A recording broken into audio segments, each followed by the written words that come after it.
Chaska. Nice to see you again, Wyna. I'm afraid we don't have time for pleasantries, so I'll get right to it. We're here for the Spirit Speaker Stone. Whoa, hold on a second. At least tell me why you need it first. My friend Kachina is trapped within the Night Kingdom. We need the stone to find her ancient name and rescue her. Rescue her? From the Night Kingdom? That's right. I'm sorry, but someone needs to tell you what you don't want to hear. Going there, a mature warrior would never make such a foolish decision.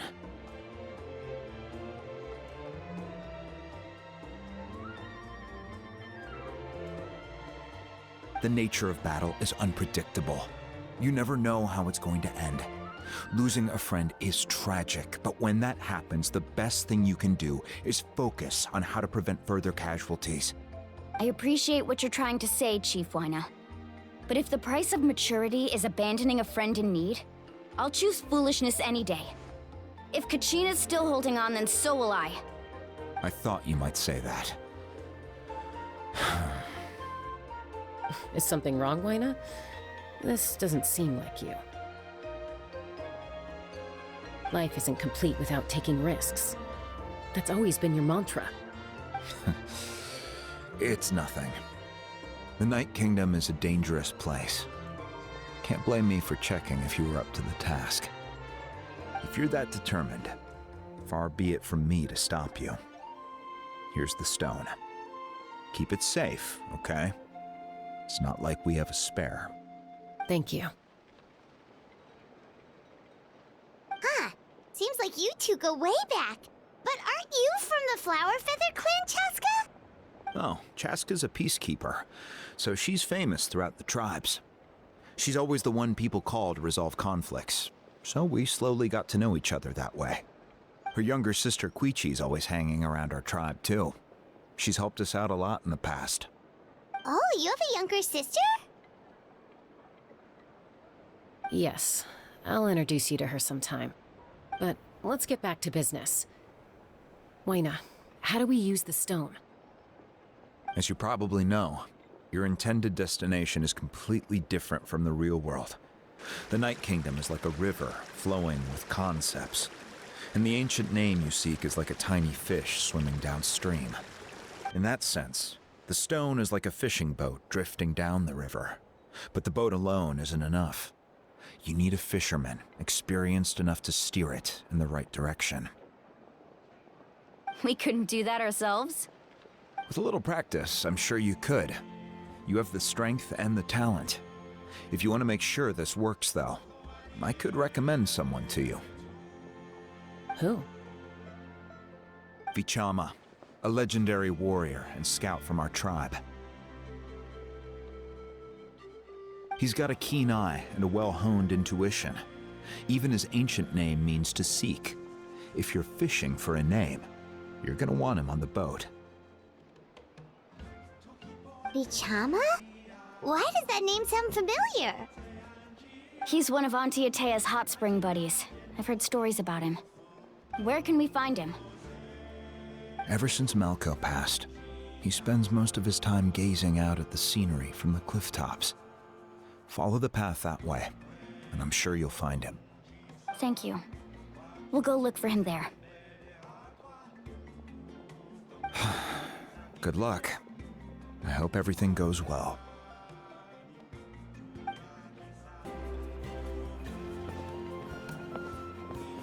Someone admiring the scenery from the cliff tops.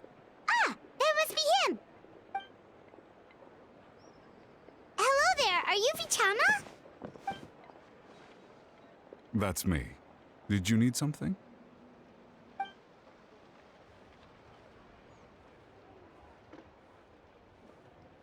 What? You're saying you can bring someone back from the Night Kingdom? How is that even possible? No, if you really think about it, anything's possible in that kind of place. But that would mean... Are you okay? You don't look so good. Everything's fine. I'll help you, but I do have a small request. After I help you find Kachina's ancient name, I want to use the stone to look for my friends as well. Your friend? Oh, Wina mentioned someone named Malco. Is that who you're talking about? Yes, but I'd rather not get into it if it's all the same to you. That's not a problem. We agree to your request. Yeah. Since you're helping us find Kachina's ancient name, it's only right that we return the favor. Then we're agreed. Can I have a look at the stone?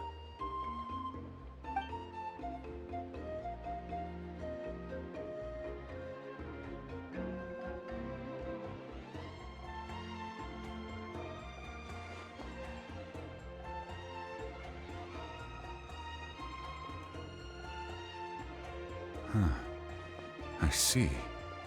From what I can tell, it functions almost like an abyssal pylon. Both connect the Night Kingdom to the living world. Once the connection is established, the abyss will come surging through the opening like a predator honing in on the scent of blood. So we have to be sure not to use it in a tribal settlement. Wow, you got all that just from looking at it? I just picked up on the basics, really. I still have no idea why it works. You said someone named Lali invented this. They must be a genius. I'll go find an open area and start setting things up. In the meantime, I need you to get 2 things for me. We'll go right away. What do you need? First, I'll need some hook ropes. Pretty much every store around here carries them, so no need to go anywhere special. Oh, and I need to build a net out of them, so make sure you get a good amount.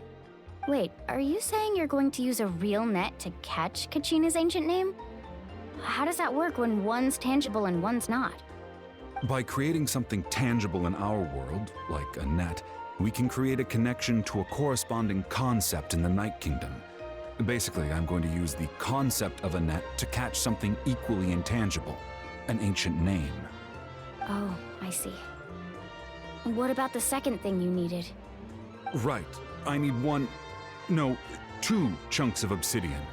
Once we bring the ancient names into our world, we'll need a place to store them. Normally, you can only get obsidian from the Children of Echoes, but I heard there's a traveling merchant from that tribe around here somewhere, so maybe you can try your luck there. Gotcha! All right, let's split up. See that clearing? Let's meet over there when you're done. Oh, and you can send someone with me if you want. In case you're worried I might take the stone for myself. What do you think, Chaska? There's no need. Wina spoke highly of you. That means you're trustworthy. I appreciate it, even though that doesn't mean much to me anymore. Anyway, it'll take some time to set everything up, so no need to rush. I'll see you in a bit.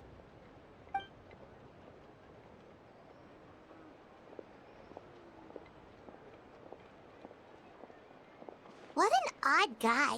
He seemed so defeated, but also really invested in the stone at the same time.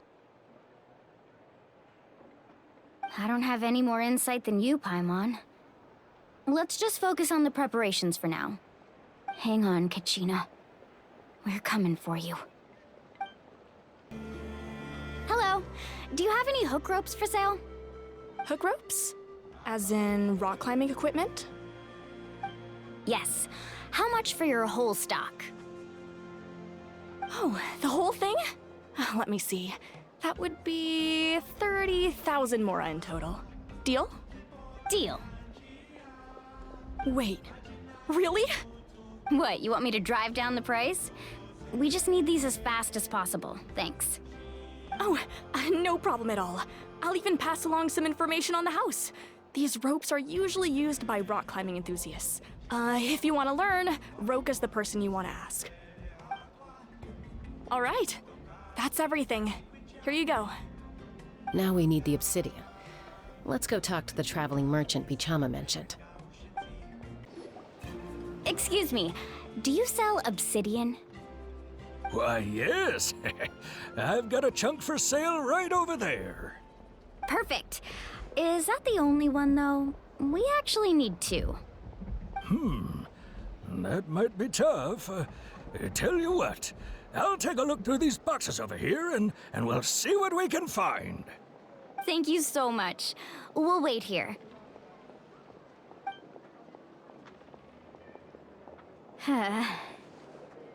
Relax. Everything's going according to plan. I know, it's just... I could tell Vichama feels the same way about his friend that I do about Kachina. I hope this chunk of obsidian isn't the only one. Kachina always carries all sorts of shiny stones with her. If I was the one trapped in the Night Kingdom, she'd have a whole pile of obsidian ready in a heartbeat. Well, would you look at that? I did bring an extra. Here you go, young lady. How does it look? Perfect! Thank you. How much do I owe you? If you hadn't shown up, these stones would have just sat here collecting dust. I'll take 3,000 mora for both. Here you go. By the way, I heard you mention Vichama just now. You running an errand for him, then? How's he doing? Malco's been gone for 5 years now.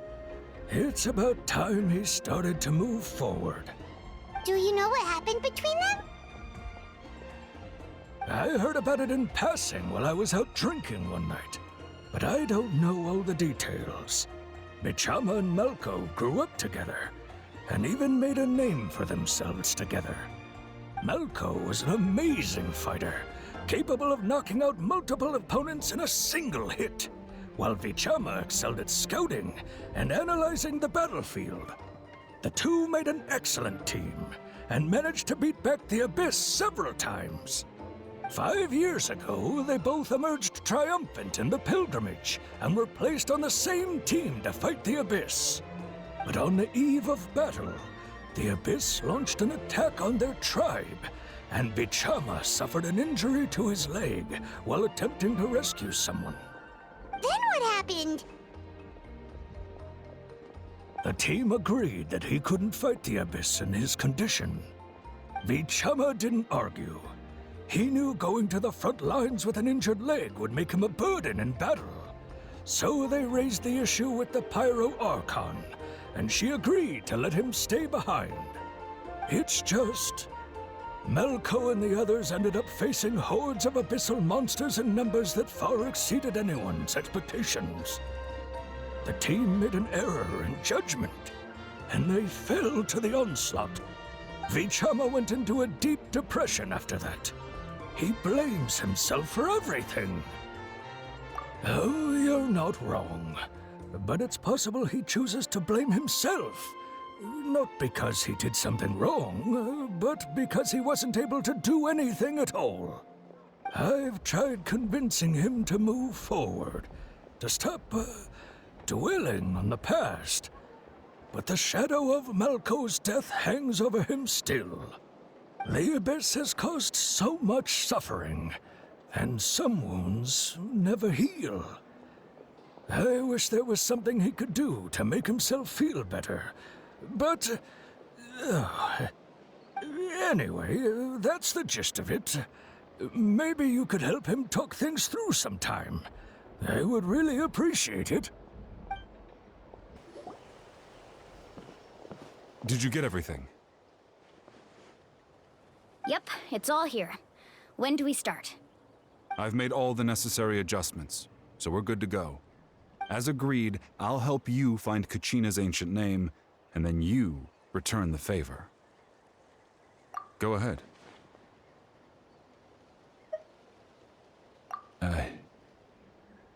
Yes. After Malco fell, I scoured the battlefield to see what happened. It turned out he wasn't bested by some impossibly powerful foe.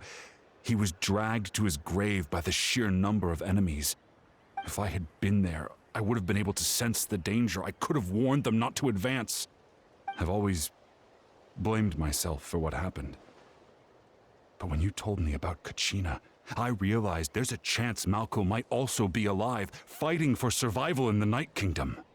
But that happened several years ago, right?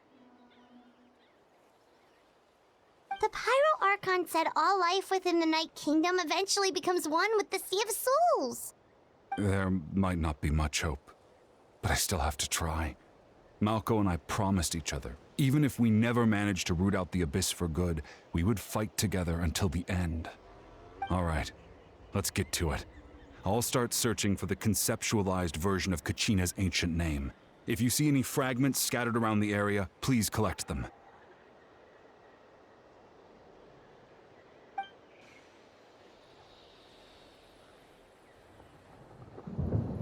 Make sure you prepare yourselves for battle. As I said, the stone will link the mortal realm to the Night Kingdom. The Abyss will likely emerge in response. Vichama!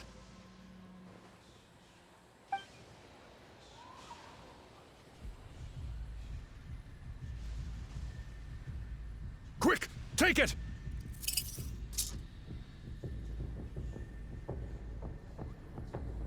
I found Kachina's ancient name. Hang in there, Malko. Just a little longer. Something's not right. The power of the Abyss is getting stronger. The Abyss is corroding his body. Vichama, you can't keep going. You'll die. I should have died 5 years ago. I just need a little more time. Please, I'm almost there. Thank you.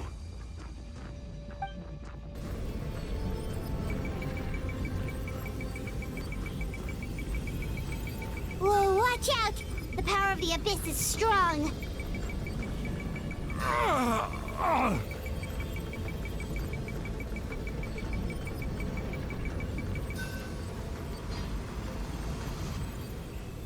This power. Hanging in there? Malko. No! Why can't I find him? Why? We can't wait any longer. Pull him away from the stone, Mualani. I already tried, but the power of the Abyss has him in a chokehold. It's like he's tied to the stone with an invisible rope. In that case, we have no choice. I'm sorry, Sea Molly. Get back! Chaska, wait!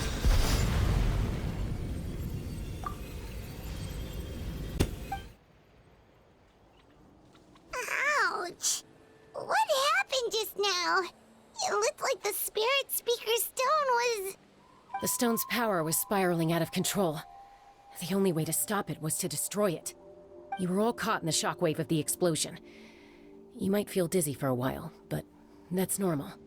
Give us a heads up next time, will you? You're lucky we managed to dodge it in time. I thought I said to get back. Yeah, barely a second before you made it go poof. Not everyone has your reflexes, Chaska. We were this close to getting dragged into the explosion. Okay, I'll be more careful next time. At least Kachina's ancient name is still in one piece. Wait, where's Vichama? Vichama! Vichama! I couldn't find Malko's ancient name. It must be completely gone by now. Once your ancient name disappears, there's no coming back. From the very beginning, I knew there was a slim chance, but still. And now... it's too late to save him. From the minute he left that day, it was already too late. Vichama. I'm sure he's heard enough condolences over the years. Let's just give him some space. Huh? What's that in your hands, Vichama?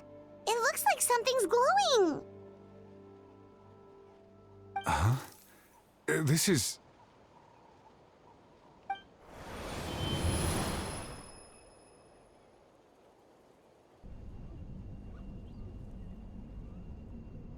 Hey, Malko. Got any strength left? Not enough to swing a sword, but to say a few last words? Sure. Too bad. No one will get to hear them. I never thought I'd actually die on this mission. Not that I'm afraid to die. It's just... hard. Thinking about my mom's face when she hears the news. Guess I have something to be thankful for then. My parents died a long time ago. They won't have to mourn me.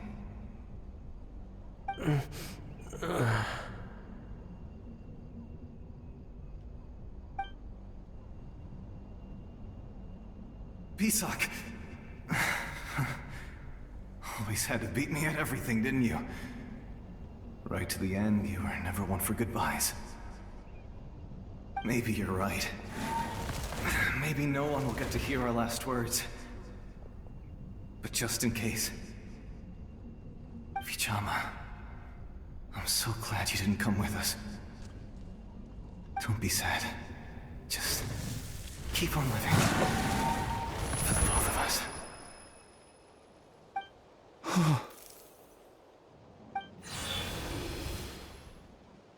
Was that a memory?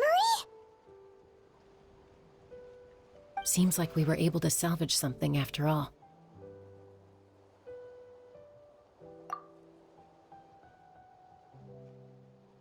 Of course. Seeing him, hearing his voice again, it makes me unbelievably happy. But it also brings with it an even deeper pain. A deeper pain? Why? Malko was always the type to put on a brave face. But in that memory just now, his hands were shaking, and his smile was forced.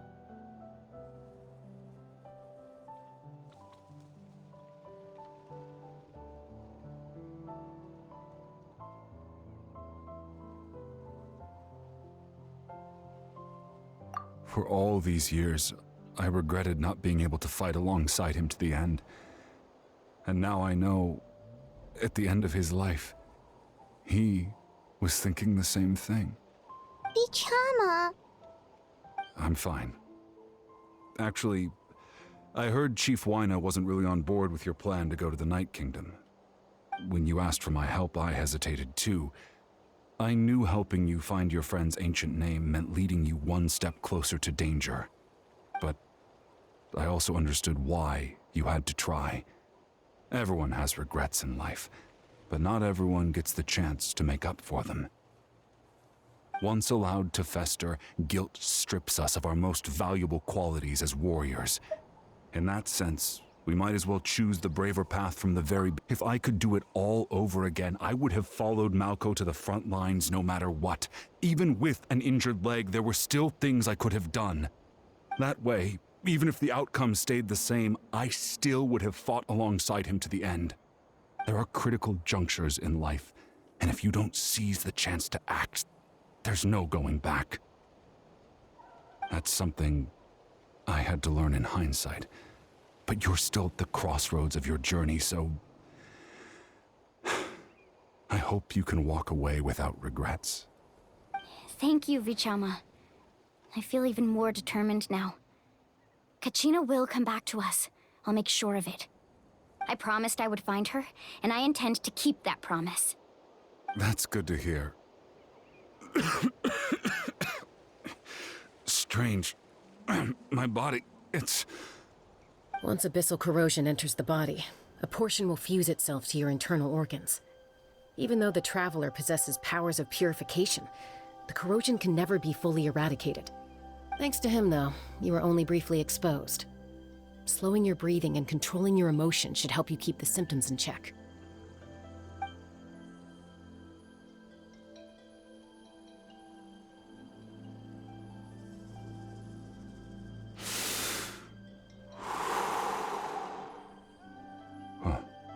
That does make me feel better. You seem very knowledgeable about all this. Just speaking from experience, that's all. Anyway, we've recovered Kachina's ancient name, so we're off to a great start. Let's get Vichama back to his tribe and tell Wyna the good news. Oh, and apologize for destroying the Spirit Speaker Stone. We had no choice, though, so he'll probably understand. Right?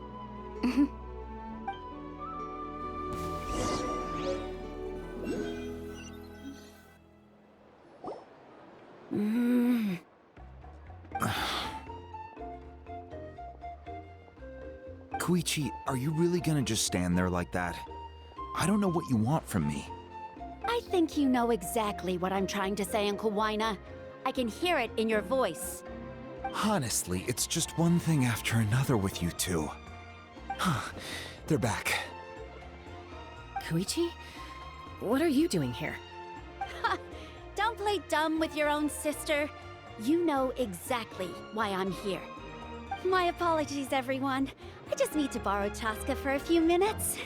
You come with me.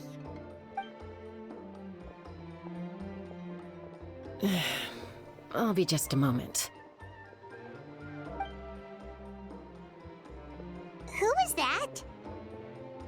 Koichi, Chaska's younger sister. Although the two aren't actually related by blood, it's kind of a long story. It's not really my story to tell, but I guess it's not a secret. You see, Chaska was actually raised by cuckoo sores. She was afflicted with a rare disease when she was a child, and abandoned in the wild as a result. The Abyss found her out there, all on her own, and tried to devour her. But in the end, all that did was trigger her will to live. That strength of will pushed her to survive. But it also planted a seed of conflict within her. Eventually, she was adopted by the cuckoo sores. Wherever they went, she followed, getting into fights right and left. For some reason, Paimon can totally imagine that. Well, when Chaska finally returned to human society, it was Koichi's parents who adopted her. At the time, Chaska still had a habit of getting into fights, so Koichi was always taking her around, apologizing to everyone. Ah, I remember those days. One of those fights was definitely with me. But, you know, kids. You're fighting one minute and your friend's the next. Eventually, she found a way to rein in that desire to fight. And now she's who people call to resolve conflicts. She's known as the Peacemaker. It sounds like she still argues with Koichi, though. Don't siblings usually stop fighting when they get older? That's partly my fault. Koichi asked me to stop Chaska from doing anything dangerous, but you probably know by now, once Chaska makes up her mind, there's no changing it. Oh, I get it. No wonder you tried to talk us out of going to the Night Kingdom. Chaska even said that wasn't like you. I'm all for your adventure. You need to take risks when you're young, because by the time you're my age, you couldn't attempt something like that even if you wanted to. Better try now than live with regrets later. That's what I say. Still, I can understand where Koichi's coming from. In the end, nobody wants to sit back and let a loved one put their life on the line.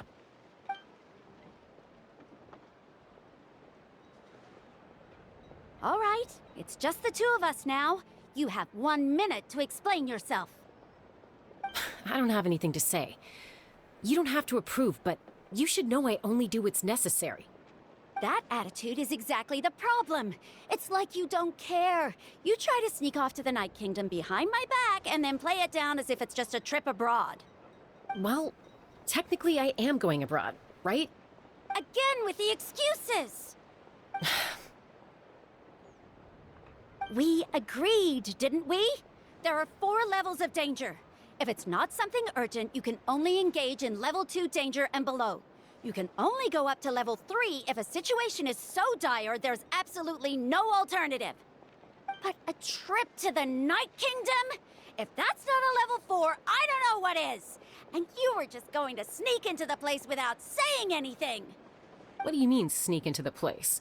I always planned on walking in there with my head held high. You bought off Uncle Wina, didn't you?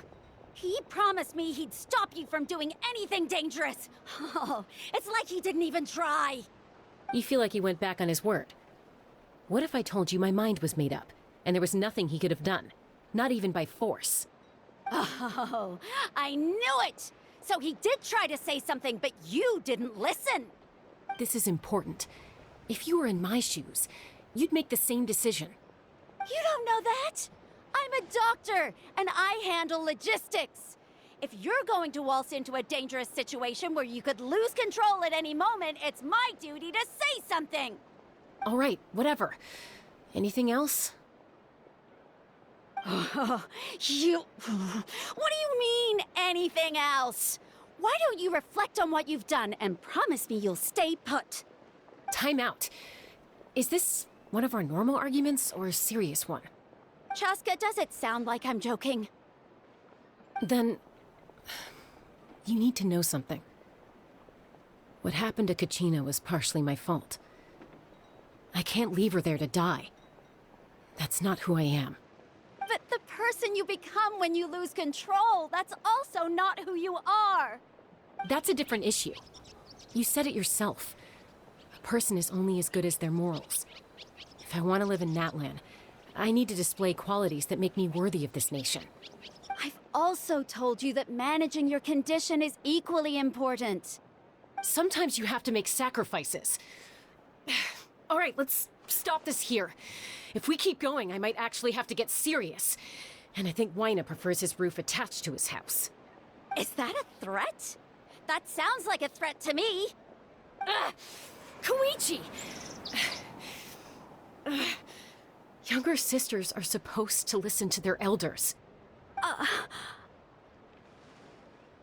So, you're really going to go, no matter what I say?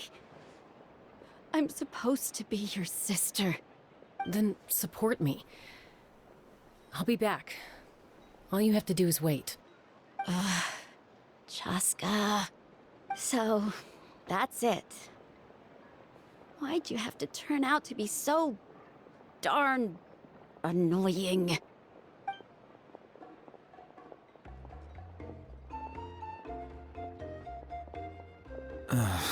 You two are something else. Something you wanted to say? I know you aren't related by blood, but you two sure are similar. Really? You know, I said that very thing to Koichi not too long ago, and she reacted the exact same way, down to the very tone of voice. It's not my place to get involved, but I will say this. Try to spend a little more time with your sister. You're tough kids. That doesn't mean you have to go it alone. Thank you. Anytime. All right. If you're done with the Spirit Speaker Stone, you might as well hand it over. According to Kinich, it's an important ceremonial artifact, so it'd be safer to keep it with me. About that. If only Tonegif Bard was here, he could have repaired it just like the Holy Liar. It might be in a few more pieces than you remember. Huh?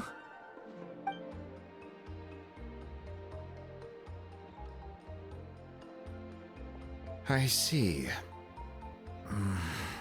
Sounds like it was an urgent situation. If someone's life was on the line, then you had no choice. Still, Citlali's going to be a nightmare to deal with now that you've broken her stuff. I'll explain everything to her later. Stay safe out there in the Night Kingdom, okay? I'll wait here for your safe return.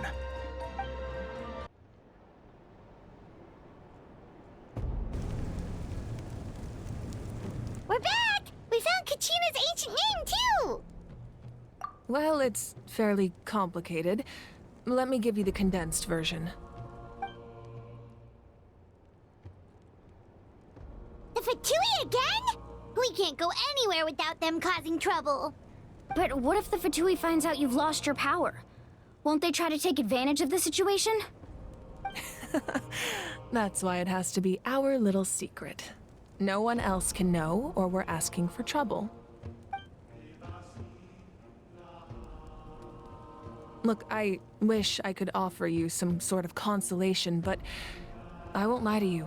With multiple factions closing in, there's nothing comforting about the situation we're facing. Still, all you need to do is focus on your goal. You can leave the complicated matters to me. I can also step in on the Pyro Archon's behalf. There's a limit to what I can accomplish, but I'll help you however I can. There's no need to be so modest, Yan-san. Your incredible strength has long been a well-known fact. You're the pride of your tribe. Archon, I'm sorry about before. You have so much on your plate, so much that you have to worry about. But all I could do was focus on my own feelings. You have nothing to be sorry about. We all get overwhelmed by our emotions, myself included. Your reaction to Kachina's disappearance, I understand that feeling very well. Well, now that we have Kachina's ancient name, let's go track her down. Follow me.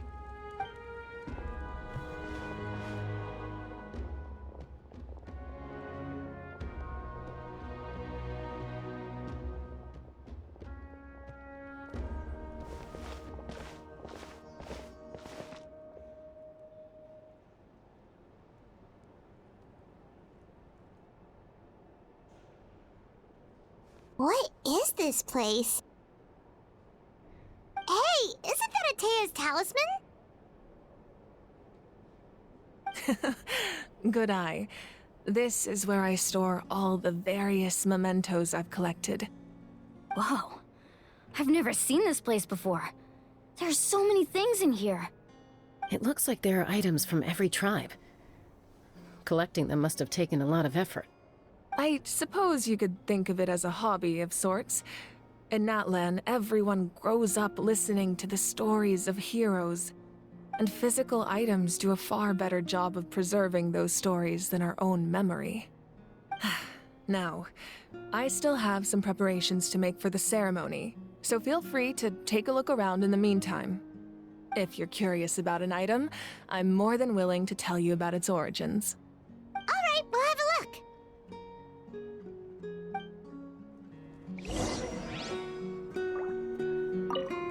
This flower looks like it's thriving. You must be good at taking care of plants, Archon. This fishing basket looks familiar.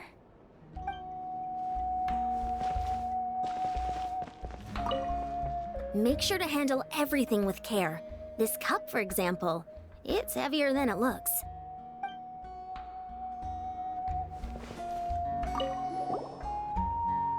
Whoa, that belt is bigger than Paimon's head! The Collective of Plenty are known for their bodybuilding competitions and contests of strength. This belt is a symbol of great honor within the tribe. The association with strength might also have been the reason the original belt was extremely heavy. It was difficult for even 2 people to lift. And even if a warrior had the strength to put it on, wearing it for any length of time would still leave them gasping for breath. Sounds like it.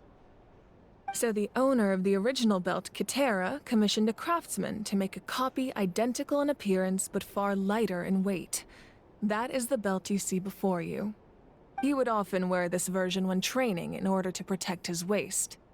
Or he made a lighter version so he could wear it all the time and show it off.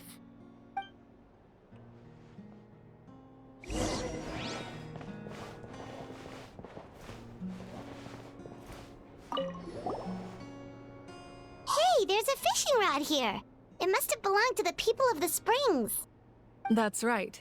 It belongs to a legendary fisherman named Matavaru. I have his entire set of fishing equipment, actually. He and I met in a tavern.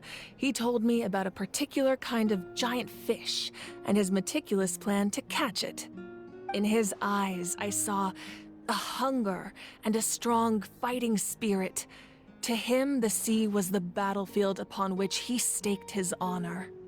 So, did he do it? The next time I saw him, he was covered in scars. It turned out the fish he sought had been corroded by the abyss. He managed to kill the fish, but sustained a serious injury in the process, which meant he could never go deep-sea fishing again. Can a fisherman claim victory if he fails to bring back his catch? That's what he asked me in the end. Well, Paimon thinks he won. That was my answer as well. The experience was far more valuable than the prize itself. In the end, he didn't want his tools to go to waste, so he gave them to me. Wait, that means you also know how to fish. Maybe we can go head-to-head sometime.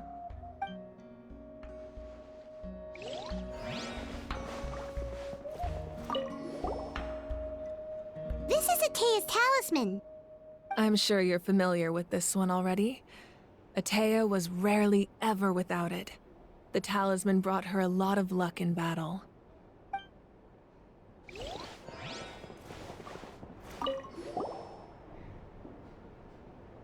are so many jars and potions around here. Do they have anything to do with alchemy? No, those belong to the Masters of the Nightwind. They're ceremonial tools used to amplify the ability to communicate with the Night Kingdom and the Wyab. Yamaya is an expert in this field, and she taught me a lot. Even though she appears stoic and serious, she actually has a keen sense of humor. The tools you see here are quite traditional. Her students found them outdated, so she passed them on to me. The contents of the jars aren't all that special. Oh, except the big jar in the middle. That's what she really wanted to give me. Ooh, must be something really cool. What's inside? Grape juice. Huh? It's quite tasty, although probably expired by now.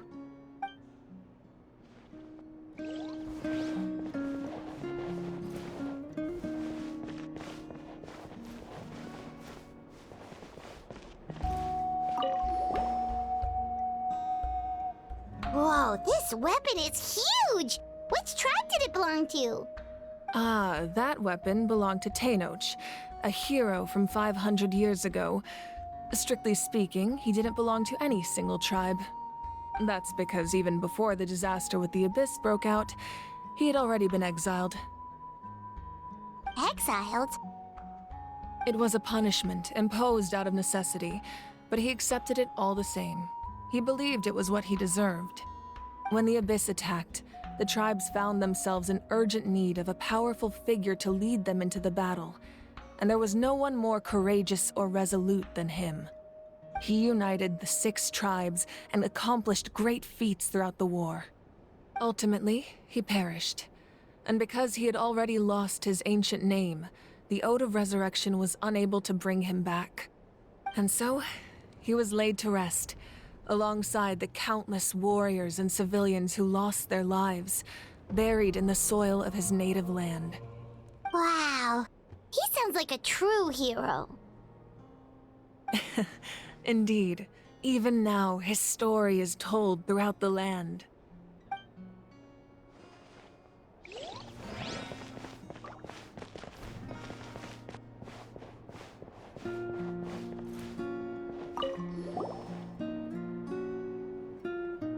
The powder still needs some time to settle, so let's wait a little longer.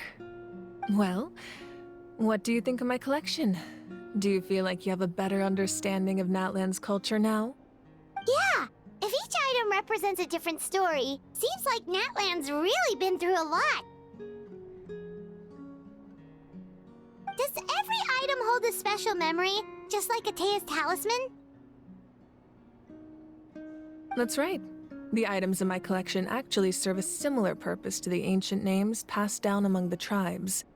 They demonstrate the true shape of time. The shape of time?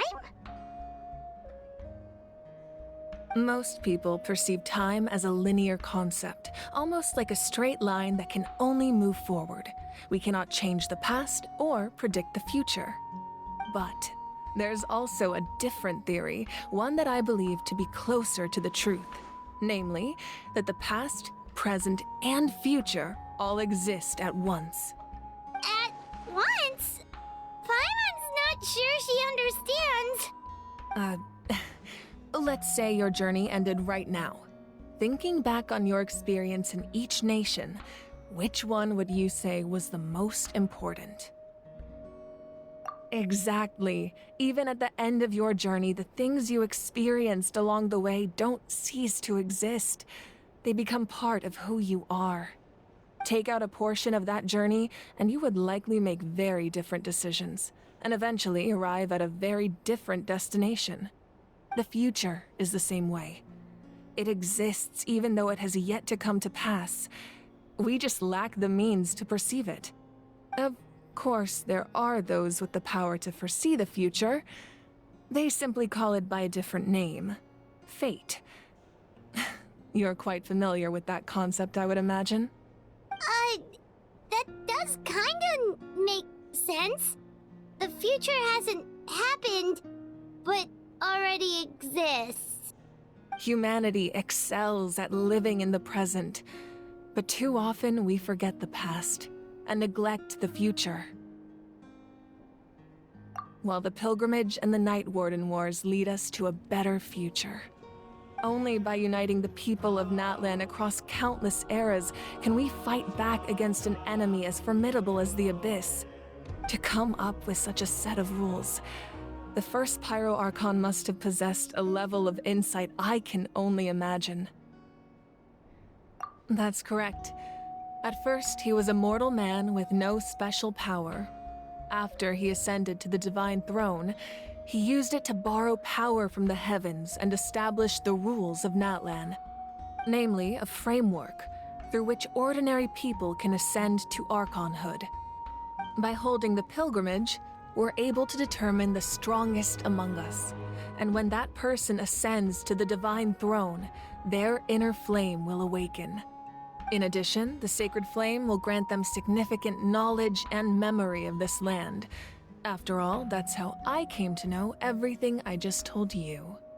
So, it all comes down to the power of the Divine Throne and the rules. Wait, is that a family portrait? Yes. That's my mother, father, younger sister, and the little saurians we raised.